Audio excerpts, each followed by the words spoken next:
Hello Year 6 and welcome to your English this week. So we're going to have a look over all the grammar that we've done so far in school and online, and then you're going to have a go at putting it into some practice and some mini tests and things. So let's look at nouns. Now we know what a noun is, but we haven't looked at there's actually 4 different types of nouns. Okay, the 2 common nouns and proper nouns. All right, so common noun is a noun which is not the name of any particular person, place or thing. For example, a dog, curtain. Okay, we can usually point at something with the name of a common noun, but we have to see it. All right, a common noun doesn't usually begin with a capital letter unless it's at the start of your sentence. Okay, so the common nouns in these sentences, can you name them? Be careful not to name any nouns that are not common nouns, and there will be lots of them. Okay, pause and give it a go. There are, again, we're looking at common nouns and proper nouns. Okay, now we know a proper noun is a noun that names a particular person, place or thing. For example, David is a name, Edinburgh is the name of the city, Atlantic Ocean, or Wednesday. Okay, so these do have a capital letter all the time, even in the middle of the sentence. Okay, so maybe where the blanks are, can you put a proper noun in there? Okay, and see if the sentence can make sense. Pause the video and give it a go. Remember, you can upload these into your assignments as well. All right, here, identify the common and proper nouns and ignore any others at the moment. So if you don't think it's a common noun, so something that you would just take a photo of that's not familiar, or a proper noun, a name of something, okay, then don't underline it. All right, you could maybe just write the common nouns and the proper nouns down. Pause the slide and have a go. Okay, so a proper noun needs a capital letter. So mum, if it's a proper noun, needs a capital letter. Dad would need a capital letter, suggesting it's a proper noun. And gran, okay, it's not just because it's at the start of the sentence, gran. If you're writing about a family member and you say my, his, her, you don't need a capital. So if you say, how is your mum feeling? The mum doesn't need a capital letter there. So it's really important to remember that when you're writing, even in remote learning, when you're typing things up, it's really important that you remember this. Okay, so here's the 3rd type of noun that we're looking at. It's called an abstract noun. Okay, now it refers to something that you can't experience with any of your senses. So you can't touch, taste, see, hear, or smell. All right, so it's things like a thought or an emotion like happiness, love, courage, boredom. Okay, so concrete nouns are people, places, or things that you can use your 5 senses to experience. The abstract is the opposite. Okay, so it's sometimes really difficult to recognize when a noun is abstract because there's lots of words that can function in different ways. So let's have a look at those below. So for example, I love my husband. To love is a doing word, so it's therefore a verb. However, if you say, oh, send them my love, you're sending them love. Now, love is something you can't experience physically, okay? So therefore, it would be an abstract noun. It's not something that exists in our senses, okay? Sarah could taste cilantro in the salsa. She can physically taste the salsa, so it's a verb. Sarah has great taste in clothes. You can't physically taste clothes, you can't eat them, so therefore it's an abstract noun. Okay, bit of a tricky one to get your head round. So here are some ideas that might help you identify these abstract nouns. So we've got emotions and feelings, we've got states, so being brave, feeling brave, compassion, success, deceit, that means when you trick somebody, all right, pain, misery. Okay, we're not necessarily talking about physical pain because you would be able to experience that.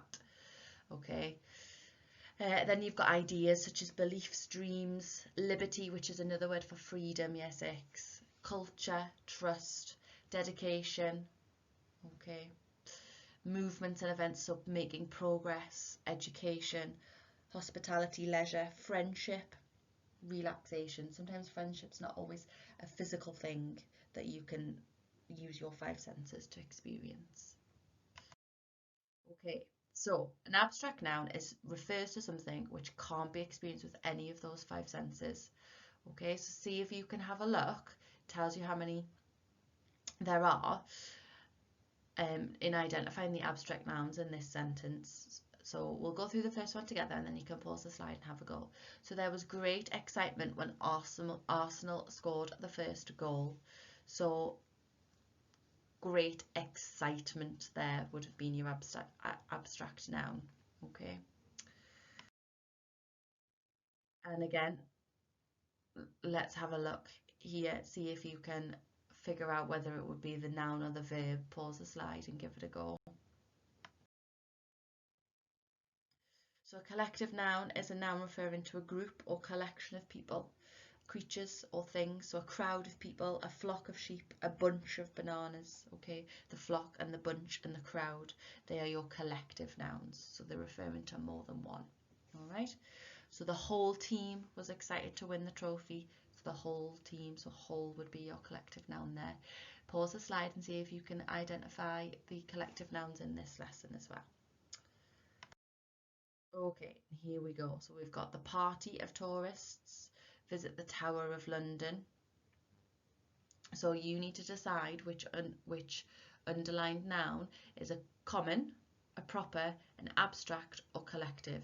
So let's go through. A common was one that just referred to a name of a thing or person or place that wasn't identified.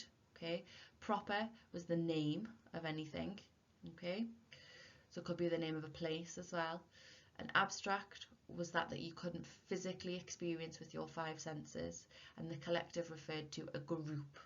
So your first one there, the party of tourists, it's a group, so that party would be a collective. Okay, have a go at the rest.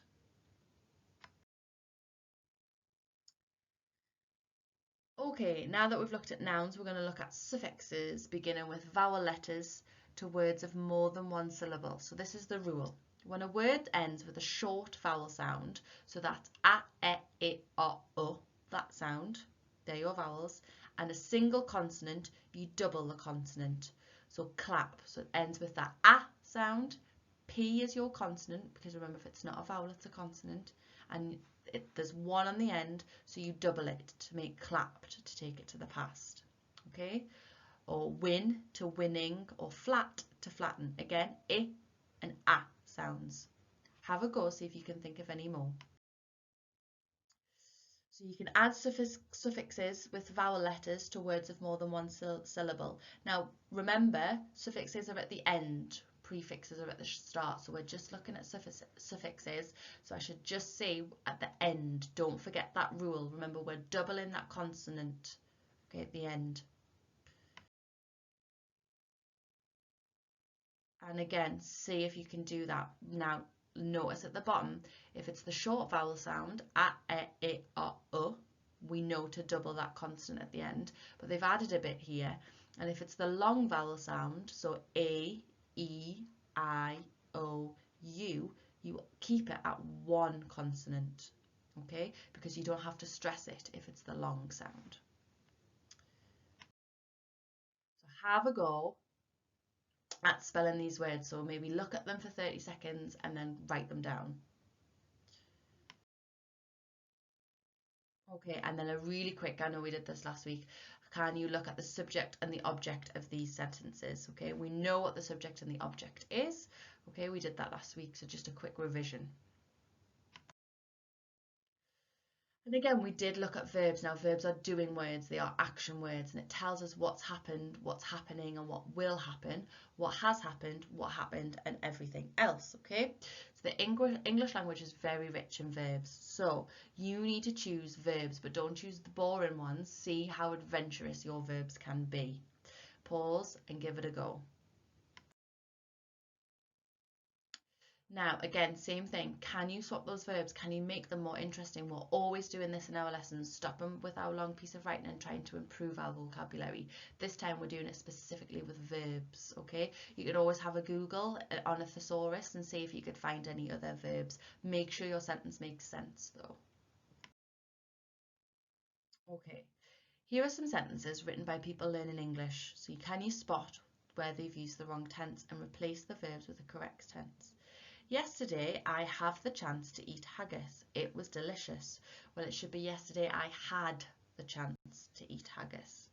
On warm days, we like to sit and eat ice cream on Tankerton slopes. See if you can spot that one. And then complete the rest, year 6. Just dead quick and easy.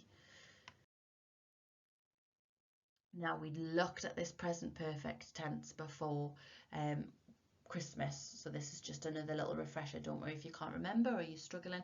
Again, it's just to keep what we've learned before Christmas as well going over. All right, so the present perfect tense is formed with the present tense of to have, yeah, and the past participle of the verb, so have played, okay, have arrived. You can see you've got your present and your past, and then you've got that have. Now remember, it could be the present tense, so have, has, okay. The tense tells you that the action was completed at some point in the past, but that it could still extend to the present, okay. And again, just some extra spellings for you to do. So cover, see if you could maybe create a rule. Is there a rule around it? And then continue with the lesson. So now we're going to look at prefixes. We looked at suffixes, which were at the end. So now we're going to look at prefixes at the beginning. So we're looking at the prefix un, but for a negative meaning. So I used to be tidy, but now I am untidy. Can you finish the rest? Okay. So now we've got the prefix dis, meaning negative. Okay, so some of them are still un, but some of them might be dis. Can you decide which ones? Okay, there's a gap to help you to know which ones are which. So I am very unhappy at camp. Everyone has been kind to me and I am unable to sleep well at night. Yesterday we played a game which was very unfair. Can you continue the rest?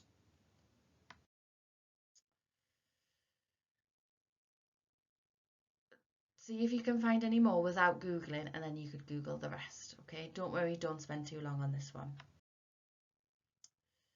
Can you complete the sentences with miss this time?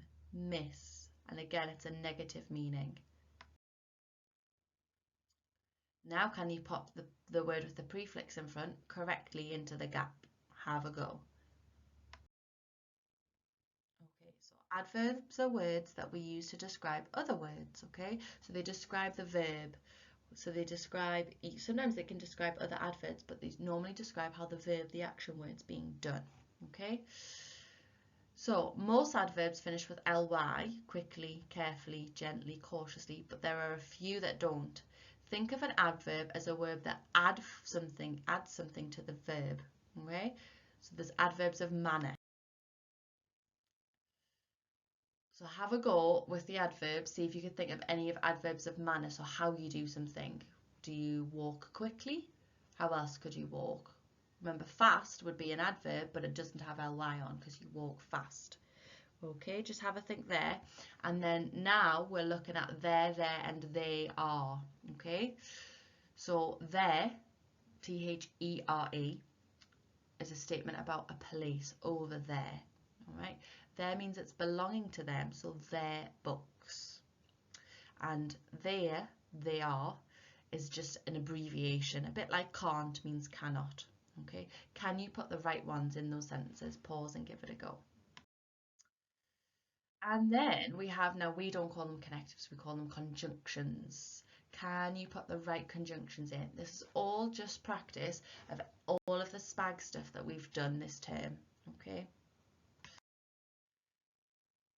And again, pick the correct word or words from the options for each sentence below. And then for the other ones, you need to use I or me, okay? And then which of these words below need a capital letter? Now remember, don't be fooled, there'll be proper nouns in there. You need to spot those proper nouns from before. Ooh. Extra points for anyone who can tell me why these are called gremlin verbs. Have a think. Can you Google? Could you find out? See if you can put them in on the right place here. And then your final task, pick which box should have the question mark or the exclamation mark. Okay, there's also a little mini SPAG test to do in your resources section at the end, year 6. Okay, just try your best. All right.